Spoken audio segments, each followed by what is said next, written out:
ഇന്ന് ഞാൻ വന്നിരിക്കുന്നത് എക്സ്ട്രാ ഡീസൻ്റ് എന്ന ചിത്രത്തിൻ്റെ പ്രിവ്യൂ റിപ്പോർട്ടുമായിട്ടാണ്. വീഡിയോയിലേക്ക് വരുമ്പോൾ വീഡിയോ ലൈക്ക് ചെയ്യുക, ചാനൽ സബ്സ്ക്രൈബ് ചെയ്യുക.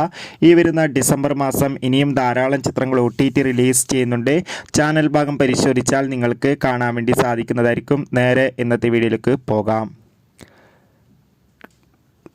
സുരാജ് നായകനായി ഇന്ന് റിലീസ് ചെയ്യാൻ പോകുന്ന ചിത്രമാണ് എക്സ്ട്രാ ഡീസൻ്റ്. എല്ലാ സിനിമാ പ്രേമികളും ഒരേപോലെയാണ് ചിത്രത്തിൻ്റെ ഓരോ അപ്ഡേഷനും അറിയാൻ വേണ്ടി കാത്തിരുന്നത്. അങ്ങനെ കാത്തിരിപ്പിനൊടുവിൽ ചിത്രത്തിൻ്റെ ആദ്യ പ്രിവ്യൂ റിപ്പോർട്ടൊക്കെ പുറത്തുവന്നിരിക്കുകയാണ്. ചിത്രത്തിൻ്റെ പ്രിവ്യൂ റിപ്പോർട്ടിൽ സൂചിപ്പിക്കുന്ന ചിത്രം മികച്ചൊരു ഫാമിലി കോമഡി എൻ്റർടൈൻമെൻ്റ് ആണെന്നും ചിത്രത്തിൽ നമുക്ക് സുരാജിൻ്റെ മികച്ച അഭിനയം തന്നെ കാണാൻ വേണ്ടി സാധിക്കുന്നുണ്ടെന്നും. എന്തായാലും കാത്തിരിക്കാം. എക്സ്ട്രാ ഡീസൻ്റ് എന്ന ചിത്രത്തിൻ്റെ കൂടുതൽ റെസ്പോൺസിനായി എത്ര പേരാണ് ചിത്രത്തിൻ്റെ റിലീസിനായി കാത്തിരിക്കുന്നത് തീർച്ചയായും കമൻറ്റ് ബോക്സിൽ രേഖപ്പെടുത്തുക. ഈ വരുന്ന ഡിസംബർ മാസം ഇനി ധാരാളം ചിത്രങ്ങൾ OTT റിലീസ് ചെയ്യുന്നുണ്ട്. നമ്മുടെ ചാനൽ ഭാഗം പരിശോധിച്ചാൽ നിങ്ങൾക്ക് ആ വീഡിയോയ്ക്ക് കാണാൻ വേണ്ടി സാധിക്കും. അതൊക്കെ ഒന്ന് കാണുക. ചാനൽ സബ്സ്ക്രൈബ് ചെയ്യൂ. അടുത്തൊരു വീഡിയോയിൽ കാണും വരെ ഏവർക്കും